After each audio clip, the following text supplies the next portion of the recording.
Okay, so I haven't had much time to do my DCS film clip, which I've been planning to do. I've been hammering away on this. I've gutted a lot of it, made a lot of things efficient, but the original code was proof of concept, so I've got to go through and make a lot of it more efficient. So there's still a lot of features that aren't working in this demo. There's a lot of features that aren't added in this demo. Probably not going to go into them because I want to kind of surprise people. So this I made for myself, really. That's originally where it came from. You can use this with any flight simulator you want. You don't necessarily need to use it with DCS. You can use it with BMS, Microsoft Flight Simulator, whatever you want. As long as you've got a picture of the map or scan a map in or whatever, you can set it up whichever way you like. Some of those features I will show in a later demo closer to release. Now, because I missed my goal, I'm not going to be releasing this and requesting donations on the Eagle Dynamics forum, unfortunately. That's been and gone. It will be released on Steam at some point, and I will work out the nitty-gritties of that a little bit later. We'll worry about that when it's closer to the time. So the reason why I say that is I'm going to remove, the reason why I say you can use this with any other flight simulator is I'm going to remove some of these details, because I was planning on chucking maps in there, but no, you can download them. You can use whichever ones you want. Anyway, let's show you where we're up to. So as per usual, you go into ruler mode. If you know the distance between two places, you can measure it, right click, go edit ruler, change it to whatever you need it to be. Once you're happy with that, you can go into flight plan mode. Now you can right click and you can add this ruler as first leg. You can right click anywhere and do it basically.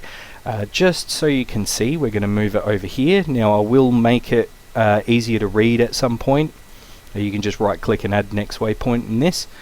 I will make it easier to read. There'll be a button in there where it'll grey out the background or do something to make it more visible if you need to, because what we're going to do is we're going to add data.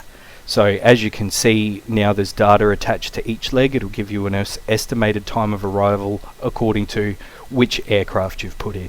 Now you do need to give it a little bit of a jolt at the moment to wake it up. Now some of these things don't work, like the feet per minute and whatnot.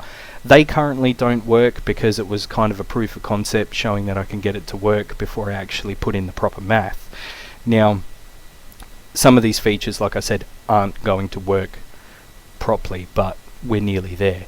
So if we go into actually what we'll do, let's just prove that this thing works now, because I know that originally, and I will make these a bit easier and nicer to see, we'll pretty it up a little bit before release, but it does actually work now. We're not getting any weird problems. Like I said, the original one was a proof of concept, so the code was very solid, I guess. Some of that's been fixed. Some of the refresh issues have been fixed, but if you zoom in and out at the moment, this will be fixed before release, but if you zoom in and out at the moment, it slows things down, which can cause problems, but that will be fixed because I am aware of what's actually doing that. So a lot of these things will be looked at before release. So as you can see, your estimated time of arrival is calculated by your cruise speed.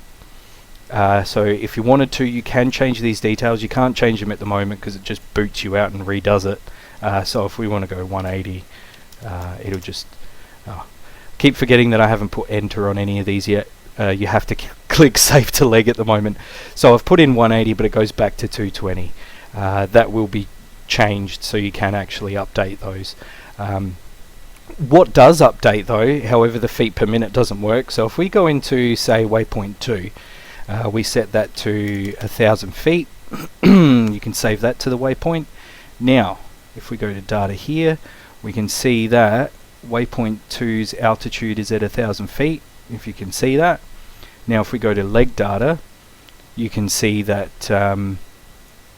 it's in a climb, this is in a descent, and it'll give you an estimated feet per minute, which the math isn't correct on that, but it calculates it based on the speed of the leg, the distance between the waypoints, and also the altitude between the waypoints. So that's going to help out the new guys to try and figure out, you know, your feet per minute. If you want to do something pretty precise or whatnot, that's there ready for you guys to use.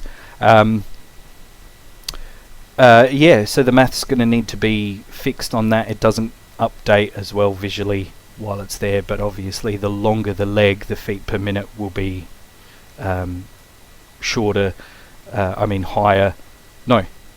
smaller, and the closer and the more altitude distance, the feet per minute will be higher. But that's just something I've added at the moment to demonstrate that I can get it to work. It's not updating at the moment and the math isn't correct, but that's there.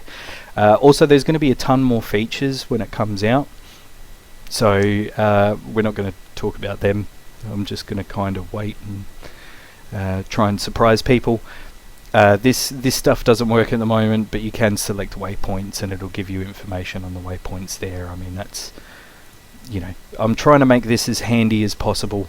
Like I said, this is something that I've built for myself, something I wanted to use when I couldn't fly DCS, because sometimes I really like to go on a proper mission and do like a 3-hour flight or whatever. Even in Microsoft Flight Simulator, I like to go for, Adelaide to Melbourne or something like that.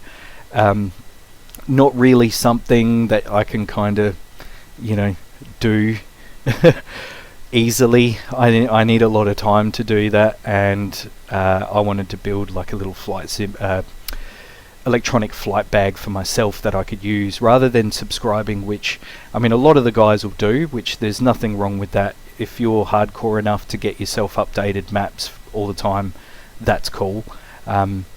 Myself, I don't really want to subscribe to a real life electronic flight bag if I'm not going to use it, so I created something for myself that I could use and plan out missions for. Now at the moment it's only doing one aircraft, one flight plan, whereas I'm going to make it possible that you can actually have multiple aircraft. So if we've got another flight plan, say for instance you and a buddy want to go for a flight, you can kind of line up these waypoints, and as you can see, one of them takes like, see, it's hard to read at the moment. So 31 minutes. So if your mate wants to hook up with you after 31 minutes, or maybe even when it comes to, alright, let's put this in here.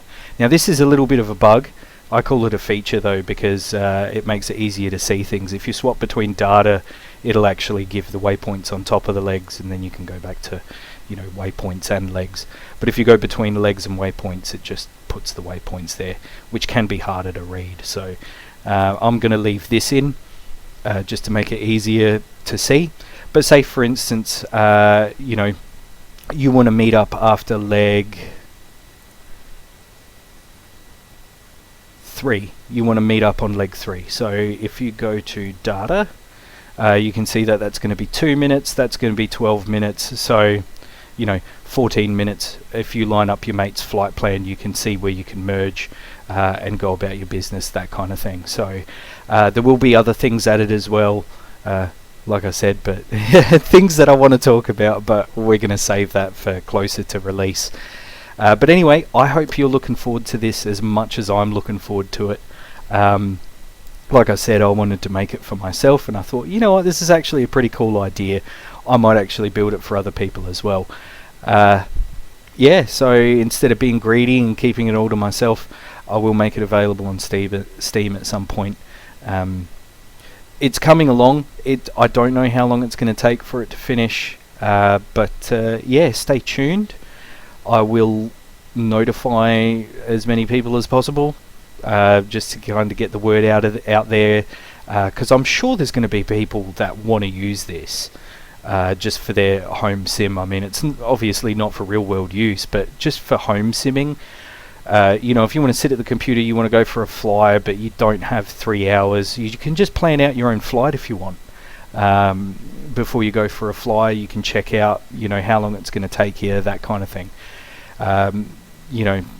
There's going to be a lot more features added, as I think of them, because it's kind of, like I said, it's something I want to use, so I'm building it for me. But hopefully you guys will enjoy it when I release it. So anyway, thanks for watching. Stay tuned. See you next time.